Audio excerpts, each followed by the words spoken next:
Hello everyone, welcome to the preview of the second week of finals. 4 teams left remaining in the competition. We have a qualifying final to see who makes the grand final, and we've got a second qualifying, first elimination, second semi, I don't know, whatever you call it, but to see who will play off in the preliminary final next week. So 4 teams left remaining, which is fantastic. There's also some side shows that are going on with Dasher playing everyone, but we won't talk about that.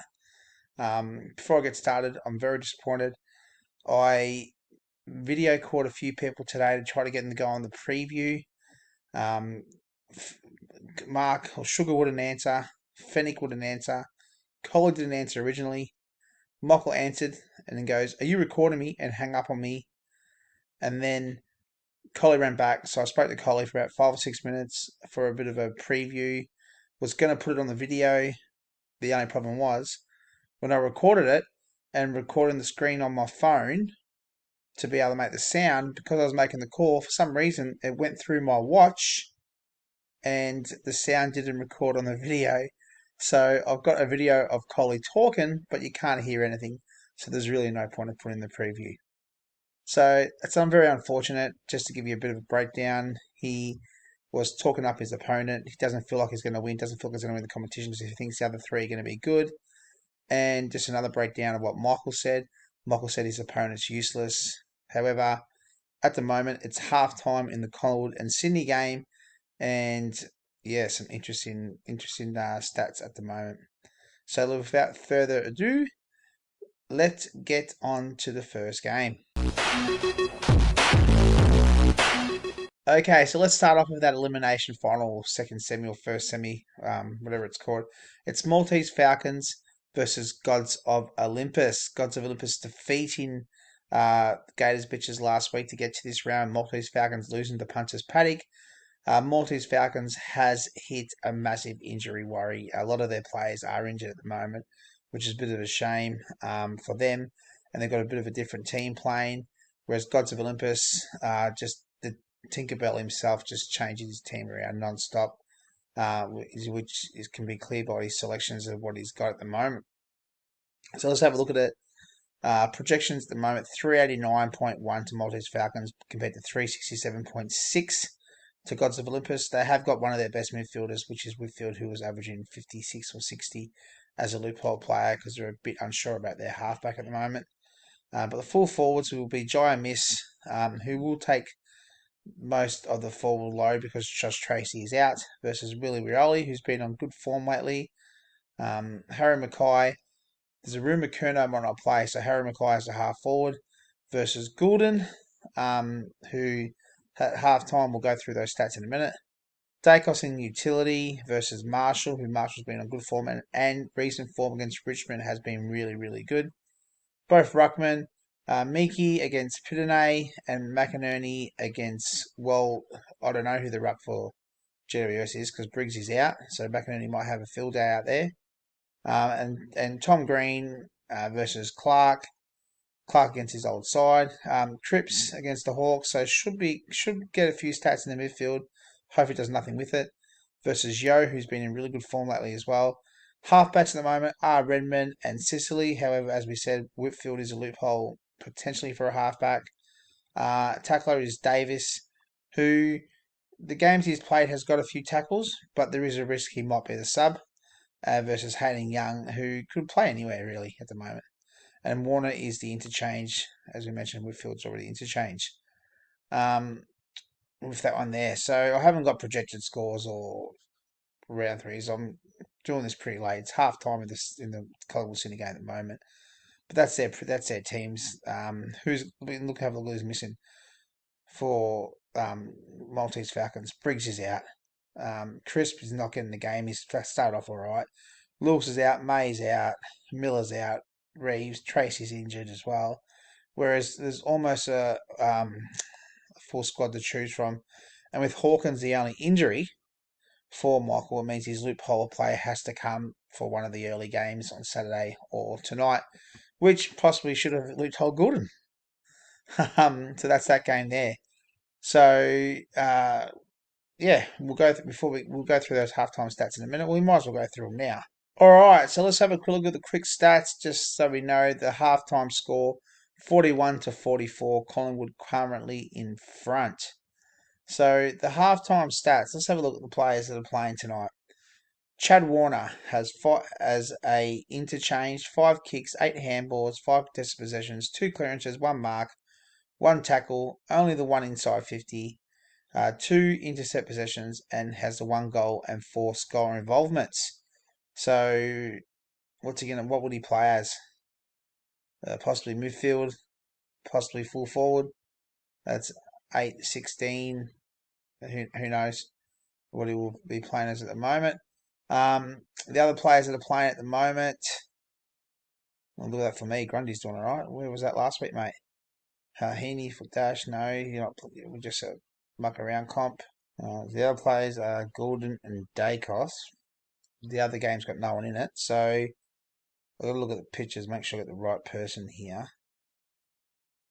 That will be Gordon, number 21. Gordon, 4 kicks, 2 handballs, 4 contested possessions, 1 clearance, 1 mark, 4 tackles. Could have been a tackler. 1 inside 50, 2 intercept possessions. So yeah, the only good position he'll be at the moment is a tackler. However, he's playing half forward. So as a half forward, he's got 5 points, 7 points. No goal assist, 7 points currently as a half forward, because he's been tagged by Still Sidebottom. Dacos is being tagged by Jordan. However, Dacos as a utility has got 25, 30, 9 clearances at half time. So 34.5, 36.5, 37.5. Does intercept possessions count? I think they do. 38.5. And that score involvements don't count. I could be missing something else that's not on my stats, but that's all right. So about 38.5. So below his average, which Mock will be happy with. However, Gordon's done nothing, so he won't be happy with that as well. And we mentioned Chad Warner before, and I believe there's no one else playing in this game. So that's those 2 teams there. Let's have a quick look at the next game now.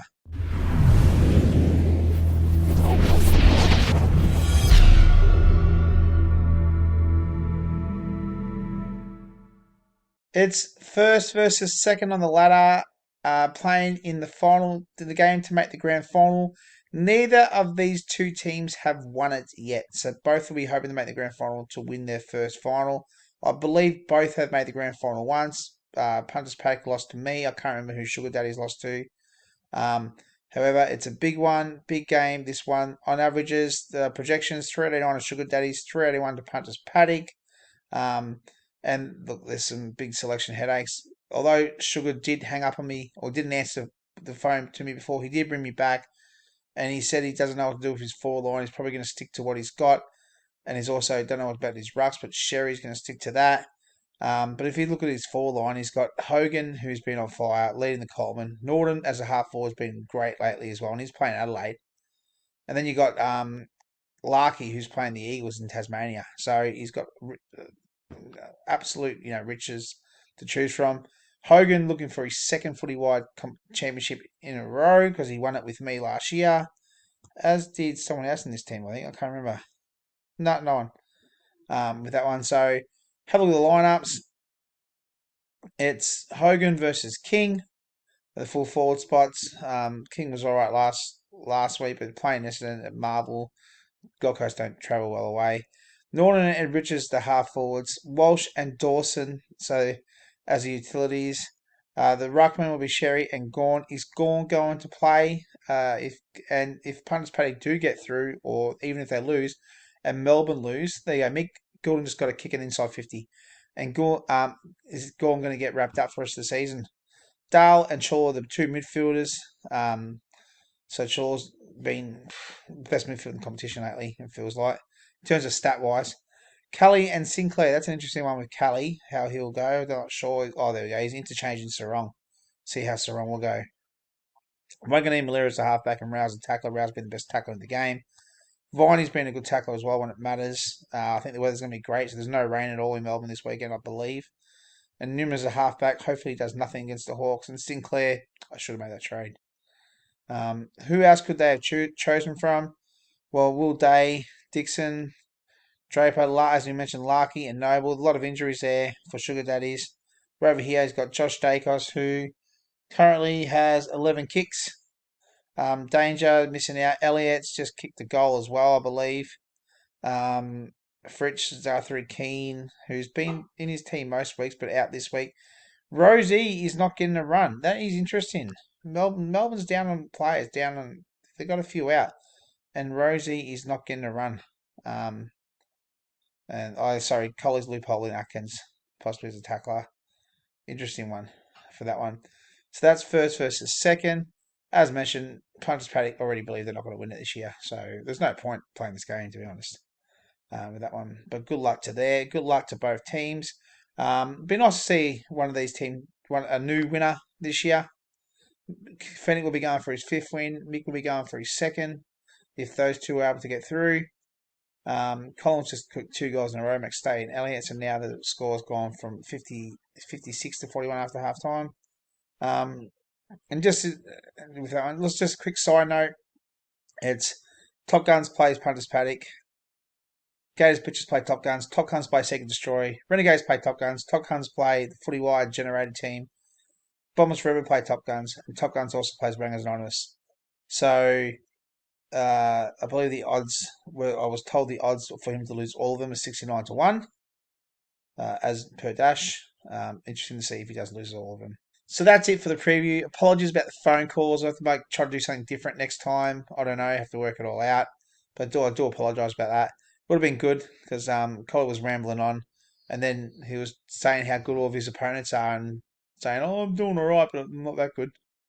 Anyway, good luck to everyone. I hope you all do well to the 4 teams remaining. And yeah, we'll see what happens. See you.